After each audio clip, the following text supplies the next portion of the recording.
ഏറ്റവും ആവേശമുള്ള ഒരാളാണെന്ന് ചോദിച്ചാൽ അത് ജയൻ ചേട്ടനാണ്. ജയൻ ചേട്ടൻ്റെ ഒരുപാട് മറ്റ് കഥകൾ ഉണ്ട്. പക്ഷേ ജയൻ ചേട്ടൻ വന്നിട്ട് എങ്ങനെ വീഡിയോയിൽ പറഞ്ഞ ഇനി വേറെ ഒരു രക്ഷയില്ല എന്ന് പറഞ്ഞാണ് ജയൻ ചേട്ടൻ വന്നത്. ടെൻഷനുണ്ട്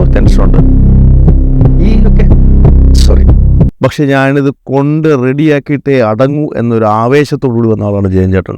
ഈ ഒരു കാര്യം എനിക്ക് വേണമെന്ന് തോന്നിയപ്പോൾ സിറിൽ സാറിൻ്റെ ക്ലാസ്സിൽ 3 ദിവസം വെബിനാർ കൂടുകയും മാത്രമല്ല 4ാമത്തെ ദിവസം എൻ്റെ വീഡിയോ ഷൂട്ടും എങ്ങനെയാണ് സ്റ്റോറി ടെല്ലിങ് ചെയ്യേണ്ടതെന്ന് ഒരു ഫോർമാറ്റ് നമുക്ക് തരികയും ആ ഫോർമാറ്റിൽ ഏറ്റവും വളരെ സിമ്പിളായിട്ട് അത് ചെയ്യുവാൻ കഴിഞ്ഞത് ഓർത്ത് ഞാൻ വളരെ സന്തോഷവാനാണ്.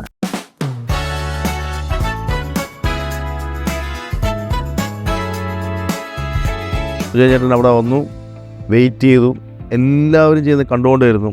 അതിനുശേഷം ആ വീഡിയോ ചെയ്തു. ആ വീഡിയോ ആണ് ഈ കാണുന്ന വീഡിയോ. നിങ്ങളിൽ ആരാണ് സ്വന്തം ശരീരഭംഗി കാത്തു സൂക്ഷിക്കാൻ ആഗ്രഹിക്കാത്തത്? അതേ പ്രാധാന്യം തന്നെ നിങ്ങളുടെ എർത്ത് മൂവിങ് മിഷനറികൾക്കും നിങ്ങൾ ആഗ്രഹിക്കുന്നവരാണോ? ലക്ഷങ്ങൾ വില വരുന്ന മെഷീനുകൾ അത് അറ്റകുറ്റപ്പണികൾക്കായിട്ട് വർക്ക്ഷോപ്പുകളിൽ കയറ്റുമ്പോൾ അതിൻ്റെ രൂപഭംഗി നഷ്ടപ്പെടുമോ, അതിൻ്റെ ഗുണമേന്മ നഷ്ടപ്പെടുമോ എന്ന പല ആശങ്കകളും കസ്റ്റമേഴ്സിനുണ്ട്. ഈ ആശങ്കകൾക്ക് പരിഹാരമായി കഴിഞ്ഞ 18 വർഷമായി കോട്ടയം ജില്ലയിൽ ഏറ്റുമാനൂർ കേന്ദ്രീകൃതമായി AJ എഞ്ചിനീയറിംഗ് എന്ന സ്ഥാപനം നിലകൊള്ളുന്നു.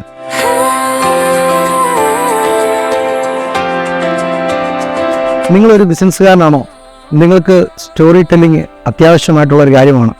നിങ്ങളുടെ മേഖലയിൽ അല്ലെങ്കിൽ നിങ്ങളുടെ മാർക്കറ്റിൽ നിങ്ങളൊരു ബ്രാൻഡ് ബിൽഡ് ചെയ്യുന്നോ, അതോ നിങ്ങൾക്കൊരു അതോറിറ്റി പൊസിഷനിങ് ആണോ നിങ്ങൾ ആഗ്രഹിക്കുന്നത് എങ്കിൽ നിങ്ങൾ സ്റ്റോറി ടെല്ലിങ് തീർച്ചയായിട്ടും ചെയ്യേണ്ടതുണ്ട്.